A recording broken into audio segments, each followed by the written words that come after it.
حدم الدین، اور جس نے اس کو ترک کر دیا یعنی چھوڑ دیا، یعنی جس نے نماز کو چھوڑ دیا اس نے دین کو ڈھا دیا۔ تو یہ آقا دو جہاں صلی اللہ علیہ وسلم کا ایک طرح سے پیغام بھی ہے، حکم بھی ہے، اور پھر تنبیہ بھی، آگاہ کر رہے ہیں کہ اگر کوئی یہ سمجھ رہا ہے کہ وہ نماز میں لاپرواہی کرتے ہوئے یا نماز کو فرصت کے اوقات میں پڑھتے ہوئے وہ دیندار ہے یا اپنے دین کو بچایا ہوا ہے، تو آقا دو جہاں صلی اللہ علیہ وسلم کے ارشاد مبارک کے مطابق وہ جیسے گویا کے گھاٹے میں یا دھوکے میں، اس لیے کہ نماز کو پہلے ترجیح اس لیے دی گئی ہے کہ یہ اللہ کی پیاری عبادت ہے۔ اور پھر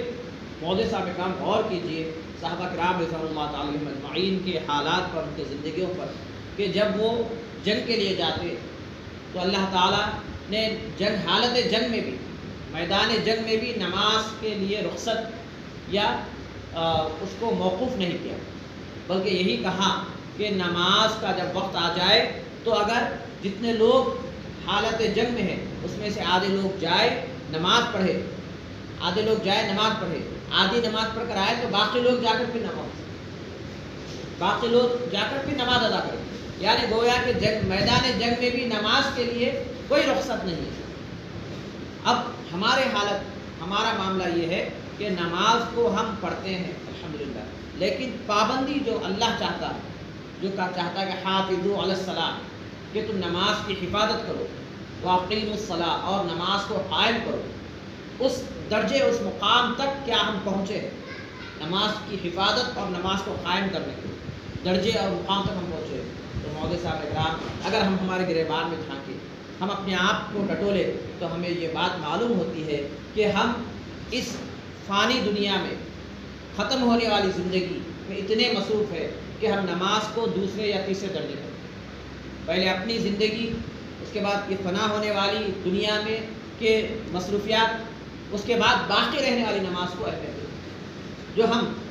اللہ کا شکر ہے جتنا اللہ تعالیٰ نے موقع عنایت فرمایا، لیکن مولوی صاحب اکرام جس طرح ہماری سوچ ہے کہ ہم جو ہمارے پاس دنیاوی دولت ہے اس میں کچھ اضافہ ہو جائے، اس میں کچھ بہتری آ جائے، اس میں کچھ اور جیسو اچھا پن ہو جائے، ویسے ہی دین کے معاملے میں ہم جیسو جتنا ہے اتنے پر جیسو ہم خوش ہیں، جتنا ہے اس میں جیسو ہم خاموش ہیں کہ اتنا ہے بس یہی ہمارے لیے کافی ہے۔ دنیاوی معاملات میں ہم کیا دیکھتے ہیں کہ دولت میں ہم سے زیادہ کس کے پاس ہے، ہم سے بہتر کون ہے، کس کے پاس جیسو دنیاوی دولت زیادہ ہے۔ دین کے معاملے میں ہم سے کمتر کون ہے وہ دیکھتے ہیں، جبکہ اس میں الٹ دیکھنا چاہیے۔ جو دنیاوی جو دولت ہے وہ تو مقدر ہے، اللہ تعالیٰ جس کو جتنا چاہتا ہے اتنا دیتا ہے، اور پھر اللہ تعالیٰ نے یہ فرما دیا، یہ بتا دیا کہ دنیا میں جو کچھ تمہیں مل رہا ہے دنیاوی اعتبار سے، دنیاوی دولت، وہ تمام اللہ تعالیٰ نے تمہارے مقدر میں لکھ دیا، بس تمہیں کیسا حاصل کرنا ہے وہ ترتیب تم بناتے ہو، وہ تدبیر تم کرتے ہو، لیکن تمہیں اتنا ہی ملتا ہے جتنا اللہ تعالیٰ نے لکھ دیا۔ لیکن عبادات کے معاملے میں اس میں تمہیں محنت کرنی ہے، کسب کرنا ہے، اس میں جو سو تمہیں آخرت میں وہی ملے گا جو تم دنیا میں جو سو محنت کرو گے۔ تو بہرحال نماز کے لیے نماز پڑھ لینا کافی نہیں ہے، بلکہ نماز کو قائم کرنا ہے، اور جس کی نماز قائم ہو گئی، جو نماز کی حفاظت کر لیا، اس کا دین قائم ہو گیا۔ الصلاۃ عماد الدین فقد اقامها اقام الدین، اس نے دین کو جو سو سنبھال کے رکھ لیا